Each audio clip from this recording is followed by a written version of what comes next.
All right, everyone, welcome back into another NFL DFS video. Yes, I said NFL DFS. We are going to be breaking down week one here because DraftKings just dropped their salaries. This is going to be more of a first look video. I do think it is fun to do this for two reasons. One, just to see how things might change throughout training camp, and maybe some of the takes that you guys are going to see here are going to change out of our favor, but also most likely going to be more towards our favor.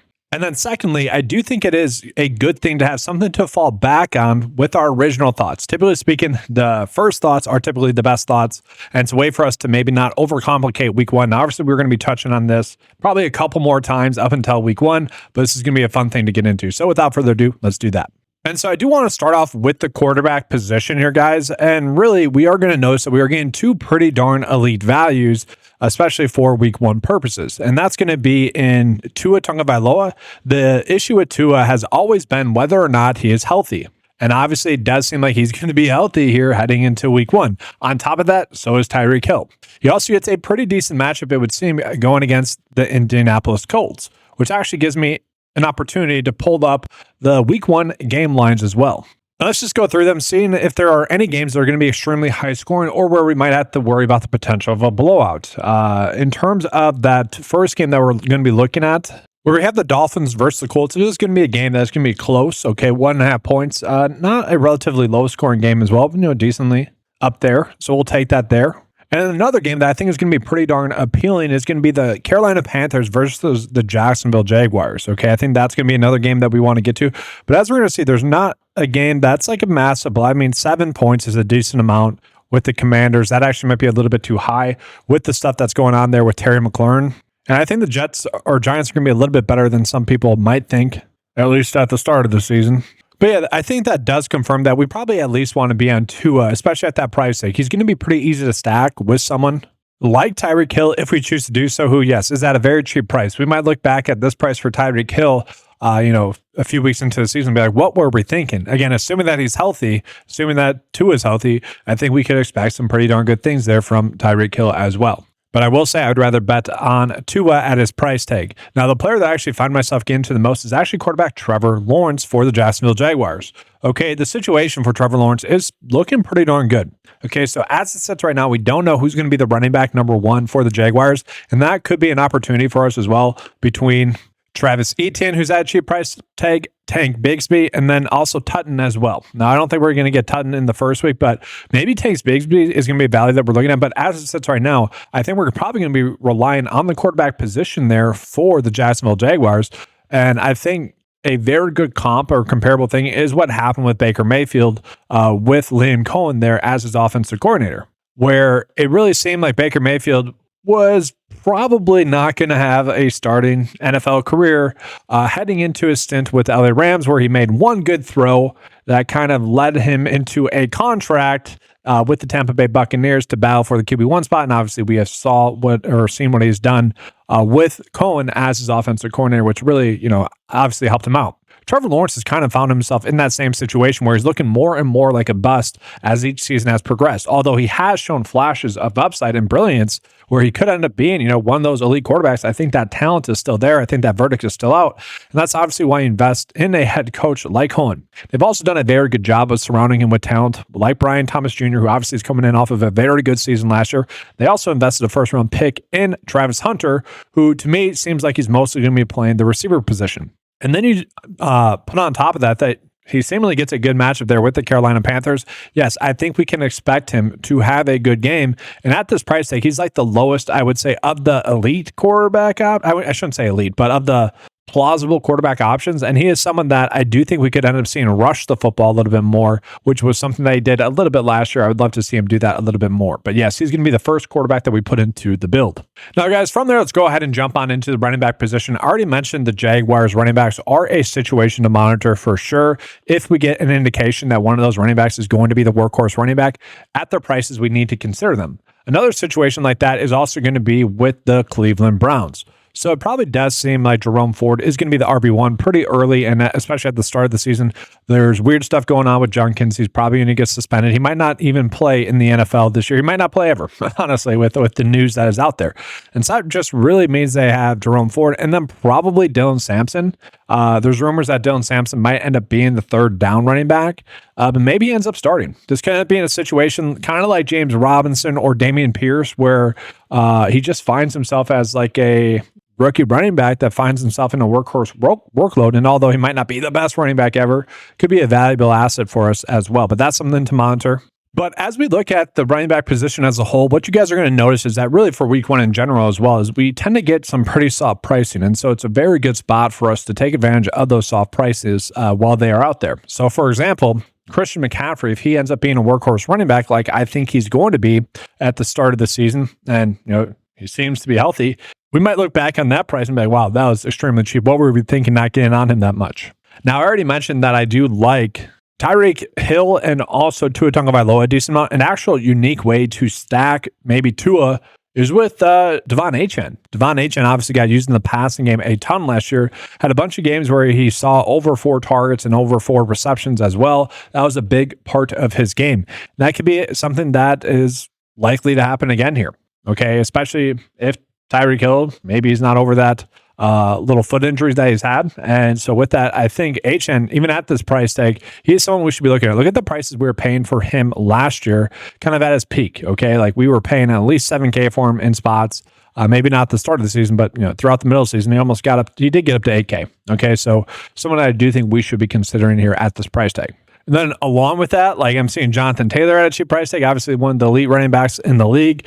But I do really like some of the prices that we're getting for some of the veteran running backs between Alvin Kamara, who at least at the start of the season, as he's going to be healthy, most likely. And, they got Chris Olave back. The offense should at least be functional. I know the quarterback position is terrible for them, but we have seen in the past, Alvin Kamara has always found a way to get himself the football pretty much, whether that's in the passing game or rushing. The talent is still there. And again, at the price tag, it's really not that hard to imagine him being able to hit 3X at that price. Same thing goes for someone like James Conner. Now, I do want to take a peek at this game, see if there's a team that's favored to win. And yes, the Cardinals are going to be 5.5 point favorites in this game. It is a relatively low scoring game there as well. So with that, I do think that does promote probably more of a rushing game for someone like James Conner. And so I think we'd be better off just going with James Conner. Again, same thing applies for him. Some of these veteran players that we're going to be targeting early on, we don't have to worry about the wear and tear. Okay, it's week one. We can just target these veteran players that, at least for the start of the season, their roles should be pretty darn defined. We are getting a workhorse running back at 6.1 in a seemingly good spot for us, and the game script should be very good. So we're going to be taking James Conner there unless he shows us something different in training camp. Now, another player that I am pretty encouraged with, and I do want to see what happens training camp wise, is going to be Kenneth Walker. Okay, guys, to me, Kenneth Walker is one of the better running back talents in the league. Obviously, can pop a lot of big run plays. That's also part of his issue as well, as he tries to break big plays a little bit too frequently. But I think Zach Charbonnet has been someone that's been a little bit overrated. And based off of all the camp reports that have come out thus far, like Kenneth Walker has been kind of the star of training camp. Okay, maybe even their best offensive weapon. Some people might say JSN, but Kenneth Walker, guys, if we can get him in a decent game against San Francisco, and we'll talk about them in just a second, that could be pretty darn appealing. Okay, if he ends up getting like 15 to 20 opportunities at this price tag, we're going to love that there as well. But to me, there's another running back that stands out even better. That's going to be Tyrone Tracy Jr. He's coming in off of a very good year last year, and a year in which it seems like he's not getting as much hype as he probably deserves. You go back and watch the film on him, very solid. They didn't really address the running back position. I know some people are saying, what do you mean? They drafted Cam Scatabo in the 4th round. Yeah, exactly. Okay, they didn't really address the running back position. Now, that can be twofold. They still have Devin Singletary there, who I don't think Devin Singletary looked bad. Okay, Devin Singletary could probably start still in the league for some teams out there. Okay, he is a good backup to have, and I think he's going to end up being the RB2 still, at least at the start of the season. And then they also still have Dante Turbo Miller as well, who's a kind of a big splash play type of guy. Eric Gray looked good in the preseason last year. So I think the fact that Tracy outplayed all those players last year and commanded the workload that he got, I think we're going to be encouraged by that. And you also tack on the fact that you have Russell Wilson in a quarterback. It's a quarterback upgrade, I would say, for the whole team. A little bit more functional of an offense. The issue that we have there is He's going to be someone that tries to control the clock, which should lead to a lot of running back carries and a few catches there for Tyrone Tracy Jr. But at this price tag, I do like this. And I do think, again, Washington, if Terry McLaurin is going to be out, that could be a good spot to be on the Giants to maybe have a week 1 upset. And so as we're going through this first build, I'm just going to go ahead and toss in Devon Achane in there for now at the flex position. I typically like to go running back at the flex position, though. But from there, let's go ahead and jump on into the receivers. So to me, guys, we have 2 really good spots receiver-wise or just pass catcher-wise. And so I phrased it that way for the San Francisco 49ers. Okay, there's a lot to break down here. Okay, so let's start with Jauan Jennings, who does seem to be good to go at the start of training camp here for the San Francisco 49ers. He's at a very soft price tag for kind of the player that's going to be the receiver number 1 with a slight asterisk. I do think it's going to end up being Christian McCaffrey and also George Kittle. And for what it's worth, guys, George Kittle is actually going to be my top tight end play for week 1. I don't see this changing. It's just whether or not we get better tight end values as well as it gets closer. There's going to be some plays I'll touch on in just a second, tight end wise there, that fits that mold. But really, I think with the Niners is where we're going to be looking for some value. So Ricky Pearsall does seem like he's going to be back probably today as I'm recording this video. That's what some of the reports have been considering, is that he's going to come back on Saturday, maybe Sunday, July 26th.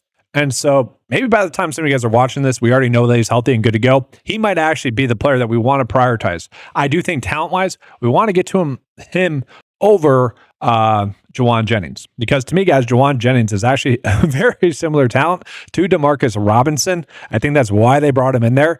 But for value purposes, if Ricky Pearsall is a little bit banged up or anything like that, or if the room stays the way it is, he might end up being a value as it is. But he is someone that could end up getting suspended as well from a DUI, and that's from last November. So the expectation is that he could end up getting suspended. And so there could be a chance where they're going to be without Brandon Ayuk, Ricky Pearsall. I doubt it there with Ricky Pearsall. And then Jacob Cowan, who was a good player for them last year, to the point where we might be looking at like Jordan Watkins. He's going to be someone that I'm paying attention to for like NFL preseason DFS purposes.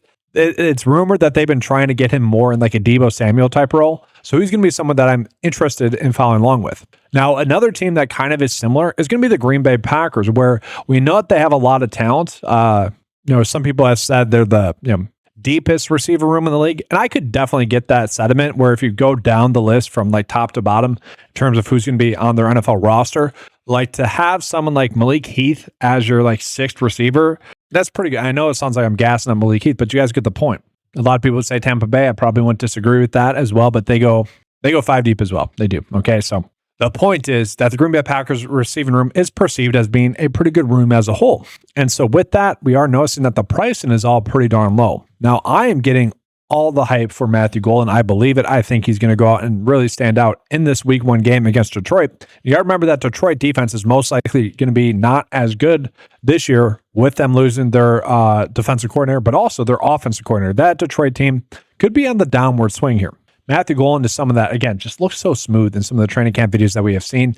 Thus, I want to be on him. But I do think the expectations are going to be that Romeo Doubs is going to be the player that's on the field a decent amount, especially with Christian Watson still up, especially with Jaden Reed operating more in that slot role. Now, Jaden Reed's appealing, but he's priced up the most. The one that I want to get to the most, considering price, is going to be Romeo Doubs. Jordan Love has talked about how much he loves Romeo Doubs. That's happened a decent amount.